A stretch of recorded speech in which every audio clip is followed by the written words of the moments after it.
నమస్కారం. తెంపరి Trump I love Pakistan అని ఒక బాంబు పేల్చేశాడు.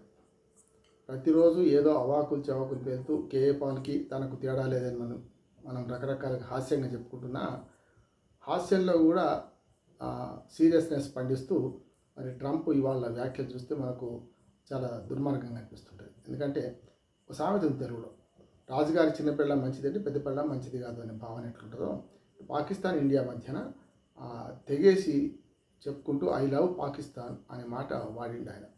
అట్లానే అక్కడ కూరుకుంటే ఏం కాకపోతుండే, మోడీ అద్భుతమైన వ్యక్తి, మోడీ అద్భుతమైన నాయకుడు అని చెప్పి ఇటు పొగిడిండు. అంటే ఆయన ఉద్దేశం వెనుకట భట్టరాజులు ఉండేవాళ్ళు, అంటే ఆ కులాన్ని అవమానించడం కాదు కానీ రాజమార్తాండ అనుకుంటూ రాజును పొగిడేవాళ్ళు. ఇప్పుడు ఆయన ఎటు కాకుండా ఇటు మన భారత ప్రధాని మన మోడీని పొగుడుకుంటూనే అటు ఐ లవ్ పాకిస్తాన్ అన్నాడు. ఏం చెప్పాలి ఆయన?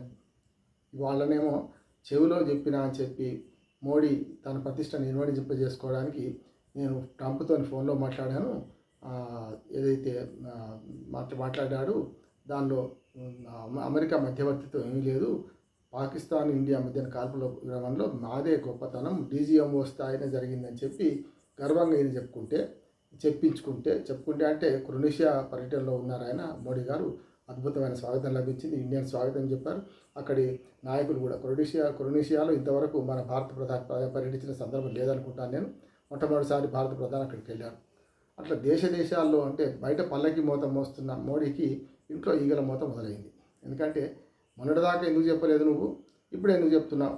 ట్రంప్ ప్రమేయం లేదని, మరి మొన్నటిదాకా తెగేసి చెప్పాలి కదా, ఇప్పుడు తెగేసి ఎందుకు చెప్తున్నావు అని చెప్పి మోడీని విమర్శిస్తుంటే, దేశంలో పార్లమెంట్ సమావేశాలు పెట్టాలని, అఖిలపక్ష సమావేశం పెట్టమని చెప్పి ప్రతిపక్షాలు నిలదీస్తుంటే, బయట మాత్రం పల్లకి మొత్తం బ్రహ్మాండంగా ఉంది, మోడీకి చేసుకుంటున్నాడు. ఈ దశలో ఏమైందంటే ఇప్పుడు ఇవాళ ట్రంప్ వ్యాఖ్యలతో మరొకసారి ఇప్పుడు మళ్ళీ ఈ ఇష్యూ ముందుకు వచ్చింది.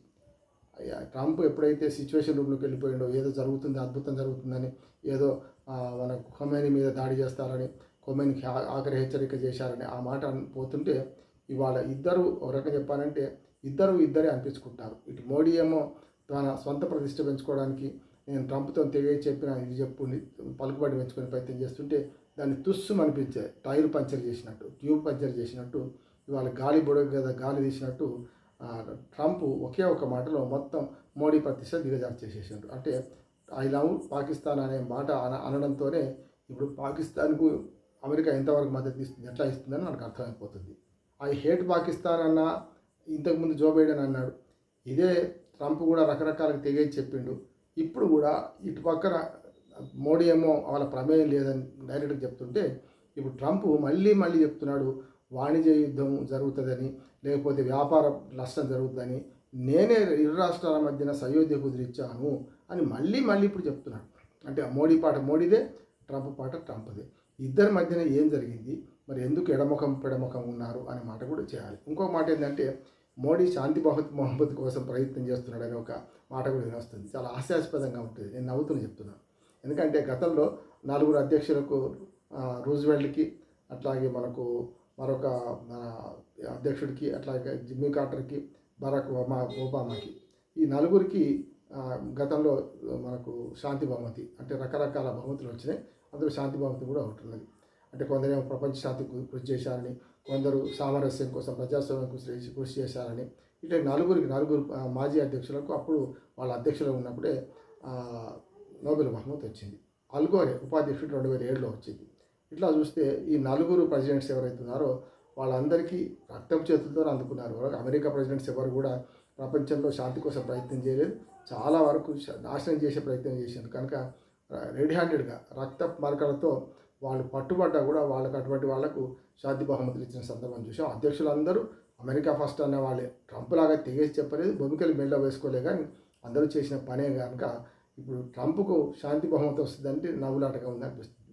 అంటే ఏదైనా దుర్మార్గమైన బహుమతి ఏదైనా ఉంటే, శాంతికి వ్యతిరేకమైన బహుమతి ఏదైనా ఉంటే ట్రంప్కి ఇవ్వాలి, సరే అది వేరే సంగతి. కానీ ట్రంప్ ఇవాళ మాట్లాడుతున్న మాటలు మీరుతున్న సంగతి చూస్తే, అటేమో ఖొమైనీ లొంగిపోమని, చంపుతామని చెప్పి బెదిరించడం, లొంగిపోకపోతే అణు ఒప్పందం మీద సంతకం చేయకపోతే డైరెక్ట్గా మేమే దిగుతామని, ఈ దశలో అమెరికా అట్లానే మన ప్రత్యక్ష యుద్ధంలో దిగబోతుందా అనే మాట కూడా వినొస్తుంది.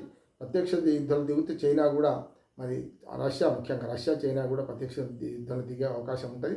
అది జరగకుండా ఉండాలంటే తాను కనసన్నల్లో ఉన్న ఎవరైతే ఇజ్రాయెల్ కొంచెం ఆపితే ఆగుతుంది. అదే ఇరాన్ అదే అంటుంది, మీరు మీ కనసన్నల్లో ఉన్న ఇజ్రాయెల్ ఆపుతారా, లేకపోతే మేము కూడా దాడి చేస్తాం, ఒకవేళ మీరు కనుక డైరెక్ట్ మా మీద దాడి చేస్తే మేము కూడా అమెరికా మీద దాడి చేస్తామని పిచ్చి తెగింపుతో ఇలా ఖొమైనీ చాలా పెద్ద ప్రకటన చేశారు. అందుకని ఇవన్నీ కప్పిపుచ్చడానికి, ఇవన్నీ ప్రపంచంలో ముందుకు రాకుండా ఉండడానికి, ఈ ఒక రకంగా చెప్పాలంటే ఐ లవ్ పాకిస్తాన్ అనే మాట వాడి ట్రంప్ దీన్ని డైవర్ట్ చేసిండేమో, డైవర్షన్ పాలిటిక్స్, మన మైండ్ గేమ్ రాజకీయాలు అమెరికా, మన తెలుగు రాష్ట్రాల్లో కదా, అమెరికాలో కూడా మొదలైనవి.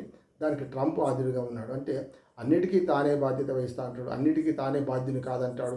ఇట్లా రకరకాల వేషాలు, బహురూపి అంటాం కదా, బహురూపి లేకుంటే బహువేషధారి అనొచ్చు. ఇంకో రకంగా చెప్పాలంటే ట్రంప్ మాటలు పట్టించుకోవాల్సిన అవసరం లేదు అనుకుంటూనే పట్టించుకోవాల్సిన అవసరం ఉందని అప్పుడప్పుడు తనకు తానే సర్టిఫికేట్ ఇచ్చుకుంటున్నాడు, తనకు తానే ముందు ఉంటాడు. అంటే తాను ముడ్డి లేని కడుముంతా అంటాం కదా, అంటే ఒక దాన్ని స్టాండ్ అయి ఉన్నాడు. ఇప్పుడు ఈ మాట మాట్లాడితే ఐ హేట్ పాకిస్తాన్ అన్న అంటాడు, ఐ లవ్ పాకిస్తాన్ ఇప్పుడు అన్నాడు కదా, ఐ హేట్ పాకిస్తాన్ అన్న అంటాడు, లేకుండా ఐ హేట్ ఇండియా అని మళ్ళీ వెంటనే కౌగిలించుకునే ప్రయత్నం చేస్తాడు. అందుకని మోడీ మంచివాడు అంటాడు, అటుపక్క ఐ లవ్ పాకిస్తాన్ అంటాడు. మరి రెండింటికి ఎట్లా పసుగుతాయి, ఏం అర్థం లేకుండా అర్థం లేని మాటలు మోడీ మాట్లాడుతున్నాడు, మన ట్రంప్ మాట్లాడుతున్నాడు. ఈ రెండు విషయాలు చూసుకుంటే ఏంటంటే ఇద్దరే, మోడీ ఇటువైపు, అటు ట్రంప్ అటువైపు. మోడీ ఏమో కొంచెం వైజ్మెన్గా కనిపించిన మొండితనం మూర్ఖత్వంలో ఈయనకు మించిన వాడేవాడు లేడు. అటుపక్క ట్రంప్కి కూడా మూర్ఖత్వంలో మొండితనంలో ఓ రకంగా చెప్పాలంటే ఇట్లాంటి ఇంకా కొంచెం మూర్ఖత్వానికి అంటే పిచ్చి కుదరాలంటే రోకలి తలకు చుట్టండి అనే మాట వాడడంలో మనకు ట్రంప్ను మనం ముందుకు తీసుకోవచ్చు. ఏదేమైనా సరే ఈ మొత్తం ప్రపంచ రాజకీయాల్లో ఇట్లాంటి రాజకీయ నాయకులు ఉంటారా, ట్రంప్ లాంటి రాజకీయ నాయకుడు ఒక అమెరికా లాంటి దేశానికి అధ్యక్షత వహిస్తారా అనేది మనకు కొంత ఆశ్చర్యపరంగా అనిపిస్తుంది. ఎందుకంటే ఇప్పుడు అక్కడ కూడా అంతే, ట్రంప్ ఏమో ప్రపంచవ్యాప్తంగా అన్ని యుద్ధాలు ఆపినట్టు అన్ని చేస్తారు, అందరి యుద్ధం ఆపలేకపోతున్నాడు. ప్రపంచంలో ఎన్ని యుద్ధాలు ఆపినా ఇంటి సంగతి, ఇంటిలోని పోరు ఇంతింత కాదయ్యా అన్నట్టు ట్రంప్కి ఇంట్లోనే పోరున్నది. లక్షలాది మంది తిరగబడుతున్నారు, పెద్ద ఎత్తున ఉద్యమాలు చేస్తున్నారు, వాళ్ళ మీద అణచివేత చర్యలు తీసుకుంటూనే ఉన్నాడు ట్రంప్. అయినా అవి ఆగడం లేదు. ట్రంప్ పాలనకు వ్యతిరేకంగా దేశంలోనే అంతర్యుద్ధం జరిగే అవకాశం ఉంది, వచ్చే అవకాశం ఉంది. దాన్ని గమనించకుండా ప్రపంచాన్ని ఏలుతా అంటుండు, ప్రపంచాన్ని గెలుస్తూ అంటుండు. దీనికి కేవలం ఒకే ఒక మాట చెప్పాలంటే, గతంలో తుపాకీ రాముడు అని తెలంగాణలో, అట్లాగే మనకు మనం ఏమంటారు దాన్ని అతిశయోక్తులు చెప్పే వాళ్ళు వస్తారు ఊళ్ళకు ఆడుకోవడానికి, అట్లాంటి జాబితాలో ట్రంప్ చేరిపోతాడా? కానీ ట్రంప్ అటువంటి జాబితాలు చేస్తే మరి అమెరికా భవిష్యత్తు ఏమవుతుంది, ప్రపంచ భవిష్యత్తు ఏమవుతుంది? అంతర్జాతీయంగా ప్రపంచాన్ని శాసించగలిగే శక్తివంతమైన దేశానికి అధ్యక్షుడిగా ఉన్న ట్రంప్ చిల్లర మాటలు ఏవైతున్నాయో అవి దేశానికి ప్రపంచానికి హాని చేస్తాయి. నమస్కారం.